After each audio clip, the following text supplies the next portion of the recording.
Eu vejo o Dória falando, né, de vez em quando, né? Minha bandeira jamais será vermelha. Pô, é brincadeira, né? É brincadeira, né? Quando ele estava mamando lá, a bandeira era vermelha com foiçaço e o martelo ali, sem problema nenhum, né? Iu! Tá ok? Valeu! Boa noite, pessoal. Até semana que vem, se Deus quiser. Um abraço. Sério, o que foi isso que a gente viu agora? É o Bolsonaro relinchando? O que foi isso? Eu não entendi. Você tem mais umas das cenas inacreditáveis desse presidente indigno, alguém que não se põe na postura presidencial, que não se apresenta como presidente. É como se fosse o tiozinho do pavê ou o tiozinho do churrasco, que só fala besteira, que só fala asneira, que faz piadas incômodas, e você tem ele lá fazendo uma live agora atacando o João Dória, o governador de São Paulo. Eu já falei para vocês aqui sobre o perigo do João Dória, né? O João Dória ele vai vir forte, provavelmente, na campanha presidencial para 2022. Se o Bolsonaro não se reeleger, que eu acho que tem grande chance de acontecer nessa altura, né? Se tiver eleições, se o Bolsonaro não se reeleger, eu imagino que boa parte dos votos que puseram o Bolsonaro no poder agora vão migrar para o João Dória. Então, o que está acontecendo é que o Bolsonaro, compreendendo já o risco desse possível concorrente dele, já está começando agora também a malhar o João Dória, tentando destruir a imagem do João Dória para esse eleitorado aí que poderia, em algum momento, transitar do Bolsonaro para ele. E daí ele faz esse vídeo, né, dizendo que o João Dória, insinuando que o João Dória, sei lá, comunista, não sei, realmente é difícil entender, né? O Bolsonaro, o cérebro dele funciona de maneira muito particular, então é difícil você assimilar o que ele quer dizer às vezes. Dando a entender que ele compactuava com o PT, ou que ele era alinhado aos comunistas e que mamou no BNDES, eu não sei dizer, realmente não sei dizer. Sei que foi uma cena patética, mais uma cena patética do Bolsonaro, mais uma cena bizarra que esse governo tem a nos oferecer. E sério, gente, é inacreditável. E daí o João Dória respondeu, né? O João Dória respondeu, disse que nunca mamou na teta do BNDES, que ele fez um empréstimo para comprar jatinhos e pagou em dia, então assim, não tem nada de errado no que ele fez. Assim como o Luciano Huck também emprestou dinheiro do BNDES e é um dos possíveis também candidatos para a próxima eleição, né? Então a gente pode perceber aqui talvez um cenário se delineando aí de um monte de direitistas aí surgindo no cenário. E ele disse que não mamou na teta nenhuma.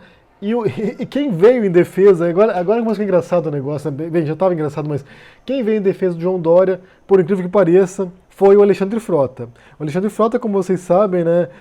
Ele foi expulso do PSL porque começou a ter uma tensão interna ali, começou a questionar certas medidas do governo, questionou a possível nomeação do Eduardo Bolsonaro para embaixador do Brasil nos Estados Unidos, criticou o Bolsonaro, criticou o governo, e daí ele foi limado, né?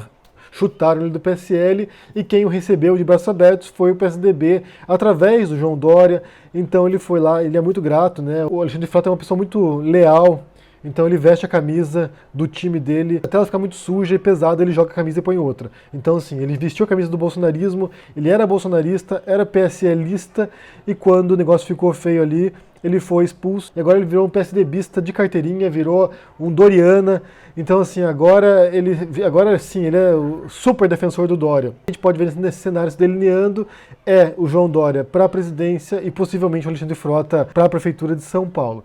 E daí o que o Alexandre Frota disse foi o seguinte: é mais honesto e coerente empresários buscarem financiamento no BNDES. É melhor do que buscar dinheiro no Queiroz Investimentos. Aproveitou para dar uma alfinetada no Bolsonaro, na família do Bolsonaro, né? Porque agora, como o Alexandre Frota virou a casaca, ele virou agora crítico ferrenho e implacável do Bolsonaro.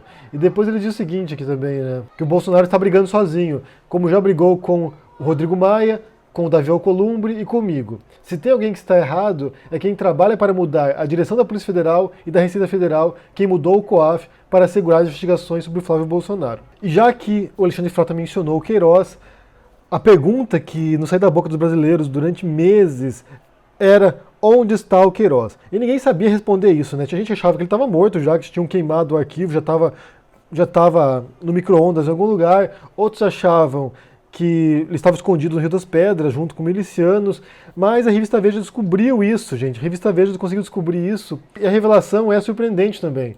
O Queiroz, gente, ele está morando no Morumbi, um bairro nobre de São Paulo, e fazendo tratamento de câncer no Hospital Albert Einstein, que é um dos melhores hospitais do Brasil. E possivelmente esse tratamento deve ser caríssimo, né? Na outra vez que ele ficou internado, ele pagou em dinheiro, gente, tirou do bolso dinheiro e pá, na mesa ali, pagou R$ 133.580 para o tempo que ele foi no hospital internado. Na grana, gente, foi lá e pá, pagou assim, à vista o negócio, em espécie. R$ 133.500 na grana. E daí disseram que é normal isso, né? Não tinha nada de legal nisso. Os gastos eram compatíveis com a renda da família, segundo a reportagem aqui. E agora ele está se tratando lá, né, que o câncer é sério. E é claro que a morte do Queiroz para o Bolsonaro seria muito conveniente, né? Porque aí você tem o vínculo do Bolsonaro com as milícias, o vínculo do Bolsonaro com as irregularidades do filho dele, do Flávio Bolsonaro, na Assembleia Legislativa do Rio de Janeiro. A morte do Queiroz, né, seja por câncer, seja desaparecendo, seria muito apropriado para o Bolsonaro, porque realmente você enterraria de vez algumas questões que estão assolando já o governo Bolsonaro desde o começo do mandato dele. Isso aí estourou logo no comecinho do mandato dele, então assim, todo esse fantasma da rachadinha, né, desse esquema que tem na Assembleia Legislativa, que tem entre parlamentares, de contratar funcionários fantasmas, de contratar laranjas para você pegar o dinheiro de volta desses funcionários, que era o que Queiroz fazia. E, a princípio ele alegou que, na verdade, esse dinheiro que ele movimentou na conta dele, que foram milhões de reais, esse dinheiro teria sido de rolo, compra e venda de carros usados, o que tornaria o Queiroz um dos melhores vendedores de carro do mundo, do planeta, porque o cara fez milhões com carro usado, o que justificaria, né, essa grana que ele vai lá e paga no hospital, né, R$ 183.000 na grana, mas depois ele mudou a versão e disse que esse dinheiro aí que foi movimentado na conta dele tinha a ver com contratação de assessores informais no gabinete do Flávio Bolsonaro. Então a pergunta que a gente faz é assim, tudo bem, ele pagou aquela vez no hospital, apareceu até ele dançando no hospital depois, né, no dia do Réveillon. E agora, quem está pagando o hospital do Queiroz? Quem está pagando o aluguel dele no Morumbi? De onde surge essa grana? Porque é uma coisa estranha, né? Realmente ele não é nenhum milionário, não é uma pessoa, aparentemente não é ninguém rico. Quem é que está por trás desse financiamento aí, do tratamento e do estilo de vida do Queiroz? Uma coisa que tem que ficar claro aqui é que o Queiroz não é investigado em nada nesse momento. Ele não está sendo procurado pela polícia, ele não está sendo procurado. Então, assim, a pergunta que a gente fazia era justamente porque, como eu disse, é o elo, né, entre esse governo aí que se propõe como governo de lei e ordem, que se propõe como governo que vai combater corrupção, e na prática você tem visto, como disse o Alexandre Frota ali, você tem visto uma série de medidas do Bolsonaro para proteger os filhos dele, para favorecer os filhos dele também. Não apenas protegendo o Flávio da investigação, não apenas protegendo a família dele no sentido de não serem investigados, de que há uma perseguição à família dele, né, quando se revelou que a família da Michelle Bolsonaro também está envolvida em certos crimes, né? A avó dela foi presa por tráfico, a mãe foi acusada de estelionato. Então ele dizia que tinha uma perseguição à família dele para atingi-lo. Então não é apenas isso, não é apenas resguardar a família dele, como também favorecer a família dele, como ele tem feito agora no caso do filho lá, embaixador, que quer pôr Eduardo Bolsonaro, que é uma pessoa que não tem competência para isso, que não tem formação para isso, que não tem os requisitos mínimos para ser embaixador, ele que dá o filé mignon para os filhos dele. E isso já ficou claro, essa visão patrimonialista do Bolsonaro, de achar que o governo é a casa dele, de achar que o Brasil agora está sob o controle total dele, ele faz o que bem entender, isso já ficou claro, isso já ficou evidente, ele tem esse viés autoritário, ele tem esse perfil de ditador. Inclusive tem uma reportagem muito boa que saiu aqui na revista Nexo, uma entrevista com o Steven Levitsky, que é o autor de Como as Democracias Morrem. Muito boa a entrevista, e ele diz o seguinte, que olha, é um trecho importante porque ele fala muito sobre como não menosprezar o que os governantes dizem antes de se tornarem governantes, né, quando são candidatos. Porque geralmente se alguém vai lá e ameaça a democracia antes, quando ele chega ao poder, ele atuará de modo a destruir a democracia. Ele fala o seguinte: ele, o Bolsonaro, é um dos líderes mais explicitamente pró-autoritarismo, mesmo quando comparado a autocratas que chegaram ao poder na última década ou nas últimas 2 décadas. Bolsonaro é mais explicitamente autoritário do que o Erdogan na Turquia, muito mais do que o Hugo Chávez foi em 98.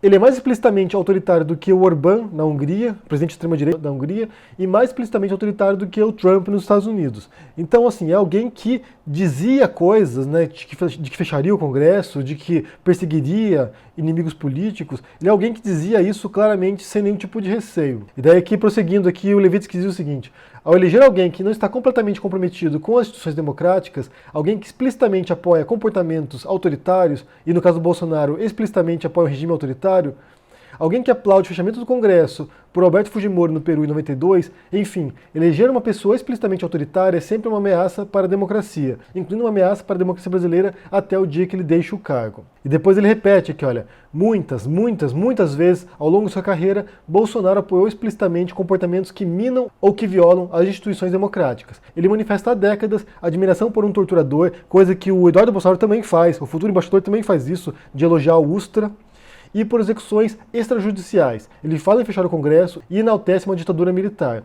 Então, ele nunca fez outra coisa em sua carreira que não tenha sido se comportar como alguém que explicitamente, publicamente, está disposto a se afastar das normas democráticas. Isso torna uma ameaça permanente. Então, como eu disse, nesse caso, ao tentar proteger os filhos.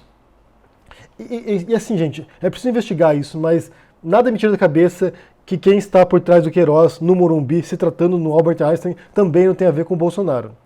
É muito difícil imaginar que não tenha uma coisa a ver com a outra. E que depois decide violar normas do governo para indicar o filho, né, um claro ato de nepotismo, indicar o filho como embaixador. Você vê alguém que não tem respeito nenhum pelas normas democráticas, você vê alguém que não tem nenhum respeito pelos eleitores dele, que votaram nele pensando que seria diferente, que seria alguém que mudaria tudo que está aí, para melhor, né, não para pior, porque mudou para pior. Alguém que não tem respeito por líderes estrangeiros, por outros países, que insulta a esposa do Macron, que ataca os presidentes dos países, que insulta chefes de Estado, que mostra desprezo por qualquer um que eventualmente vá a criticá-lo depois, que enxerga o país como se fosse uma propriedade dele, como se ele precisasse fazer o que ele bem entendesse com o Brasil agora, porque ele já disse que quem manda é ele agora, então ele pode violar as regras porque ele é o presidente, e além disso fazer papel de ridículo, relinchando numa live para quem o acompanha.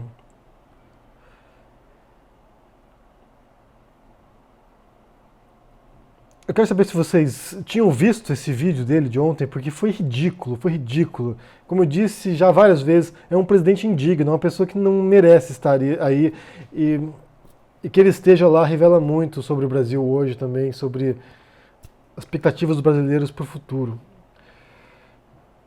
Eu quero saber o que vocês pensam, deixa aqui no comentário. Também quero saber o que vocês pensam sobre o Queiroz agora, morando no Morumbi e se tratando de um câncer no Albert Einstein, um dos melhores hospitais do Brasil.